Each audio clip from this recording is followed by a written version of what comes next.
Hello friends, welcome to my channel. आज के इस वीडियो में हम क्लास 10th के ज्योग्राफी चैप्टर 3 वाटर रिसोर्सेज के बारे में पढ़ेंगे। यहाँ पर दो बच्चों की बातें दी गई हैं। ये बोलता है कि पिंकी, क्या तुमने टीवी पर उड़ीसा में आई बाढ़ पर दिल दहलाने वाली रिपोर्ट देखी है? हे भगवान, उसने क्या प्रलय मचाया है। रास्ते में जो कुछ आया बर्बाद कर दिया और बहा ले गई। फिर पिंकी बोलती है, हाँ चिंटू, मैंने देखा। क्या ये आश्चर्यजनक नहीं है कि जल जीवन दे भी सकता है और ले भी सकता है। हम पानी के बिना क्या करेंगे। मेरे पिताजी मुझे बता रहे थे कि उनके कारखाने में बहुत सारी चीज़ें के लिए काफ़ी पानी की ज़रूरत होती है। क्या तुम जानते हो कि मशीनों को ठंडा करने के लिए भी पानी की ज़रूरत होती है। कारखाना भी पानी विद्युत संयंत्र द्वारा पैदा की गई बिजली से चलता है।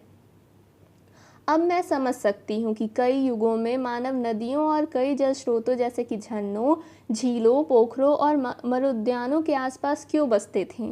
जैसा कि आप जानते हैं कि 3/4 धरातल जल से ढका हुआ है, लेकिन इसमें प्रयोग में लाने योग्य अलवणीय जल का अनुपात बहुत कम है। ये पानी हमें सतही अपवाह और भौम जल स्रोत से मिलता है, जिनका लगातार नवीकरण और पुनः भरण जलीय चक्र द्वारा होता रहता है।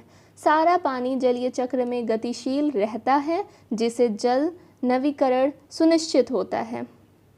आपको आश्चर्य हो रहा होगा कि जब पृथ्वी का 3/4 भाग पानी से घिरा है और जल एक नवीकरण योग्य संसाधन है, तब भी विश्व के कई देशों और क्षेत्रों में पानी की कमी कैसे है। ऐसी भविष्यवाणी क्यों की जा रही है कि 2025 में 20 करोड़ लोग पानी की नितांत कमी झेलेंगे। Water scarcity and the need for water conservation and management.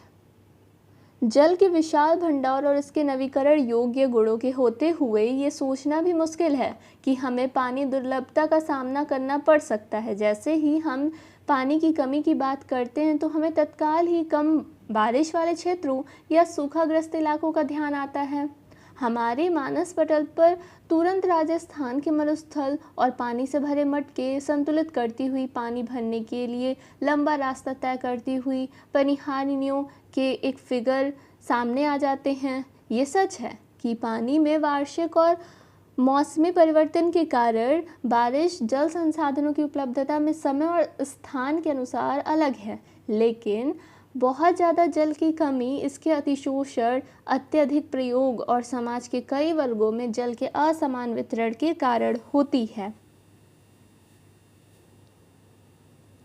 Multipurpose river projects and integrated water resources management. हम पानी का संरक्षण और प्रबंधन कैसे करें।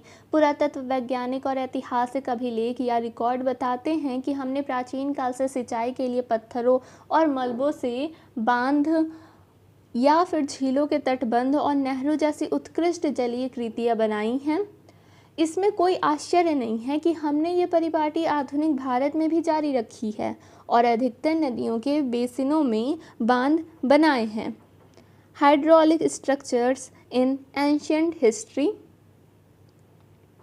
बांध क्या है और वो हमें जल संरक्षण और प्रबंधन में कैसे सहायक है। ईसा से 1 शताब्दी पहले इलाहाबाद के पास श्रृंगवेरा में गंगा नदी की बाढ़ के जल को संरक्षित करने के लिए एक उत्कृष्ट जल संग्रहण तंत्र बनाया गया था। चंद्रगुप्त मौर्य के समय बृहद स्तर पर बांध, झील और सिंचाई तंत्रों का निर्माण करवाया गया। कलिंग उड़ीसा, नागार्जुनकोंडा आंध्र प्रदेश, बेन्नूर कर्नाटक और कोल्हापुर महाराष्ट्र में उत्कृष्ट सिंचाई तंत्र होने के सबूत मिलते हैं। अपने समय की सबसे बड़ी कृत्रिम झीलों में से एक भोपाल झील 11वीं शताब्दी में बनाई गई।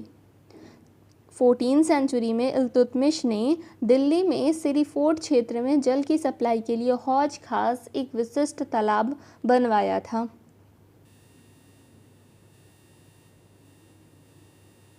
बांध क्या है और वो हमें जल संरक्षण और प्रबंधन में कैसे सहायक हैं। परंपरागत बांध नदियों और बारिश जल को इकट्ठा करके बाद में उसे खेतों की सिंचाई के लिए उपलब्ध करवाते हैं। बहुउद्देशीय परियोजनाएं और बड़े बांध नए सामाजिक आंदोलनों जैसे कि नर्मदा बचाओ आंदोलन और टिहरी बांध आंदोलन के कारण भी बन गए हैं। इन परियोजनाओं का विरोध मुख्य रूप से स्थानीय समुदाय के वृहद स्तर पर विस्थापन के कारण है। सिंचाई ने कई क्षेत्रों में फसल प्रारूप परिवर्तित कर दिया है, जहां किसान जलगहन और वाणिज्य फसलों की ओर आकर्षित हो रहे हैं।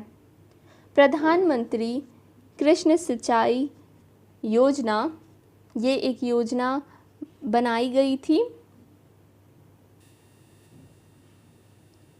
ये एक दुख की बात है कि आज पश्चिमी राजस्थान में छत वर्षा जल संग्रहण की रीति इंदिरा गांधी नहर से उपलब्ध 12 पेयजल के कारण कम खेती होती जा रही है। हालांकि कुछ घरों में टैंकों की सुविधा अभी भी है, क्योंकि उन्हें नल के पानी का स्वाद पसंद नहीं है। सौभाग्य से आज भी भारत के कई ग्रामीण और शहरी क्षेत्रों में जल संरक्षण और संग्रहण का एक तरीका प्रयोग में लाया जा रहा है। कर्नाटक के मैसूर जिले में स्थित एक सुदूर गांव गंठाथुल में ग्रामीणों ने अपने घर में पानी की आवश्यकता पूर्ति छत वर्षा जल संग्रहण की व्यवस्था की हुई है। गांव के लगभग 200 घरों में ये व्यवस्था है और इस गांव ने वर्षा जल संपन्न गांव की ख्याति अर्जित की है। यहाँ प्रयोग किए जा रहे वर्षा जल संग्रहण ढांचों के बारे में अधिक जानकारी के लिए आप यहाँ पिक्चर देख सकते हैं, किस तरह से इसे इकट्ठा किया जाता है बम्बू ड्रिप इरिगेशन सिस्टम के द्वारा। इस गांव में हर साल लगभग 1000 मिलीमीटर वर्षा होती है और 10 वराई के साथ यहाँ संग्रहण दक्षता 80% है। यहाँ हर घर लगभग हर साल 50,000 मीटर पानी का संग्रह और उपयोग कर सकता है। 20 घरों द्वारा हर साल लगभग बहुत ज़्यादा लीटर पानी एकत्रित किया जाता है। एक यहाँ पर फैक्ट है, तमिलनाडु देश का एकमात्र राज्य है जहाँ पूरे राज्य में हर घर में छत वर्षा जल संग्रहण ढांचों का बनाना आवश्यक कर दिया गया है। इस संदर्भ में दोषी व्यक्तियों पर कानूनी कार्रवाई हो सकती है। ये सिस्टम के बारे में पढ़ते हैं, बम्बू ड्रिप इरिगेशन सिस्टम। अगर आप इस चैनल पर नए हैं तो चैनल को सब्सक्राइब कर लीजिए और इस वीडियो को ज़्यादा से ज़्यादा अपने दोस्तों के साथ शेयर कीजिए।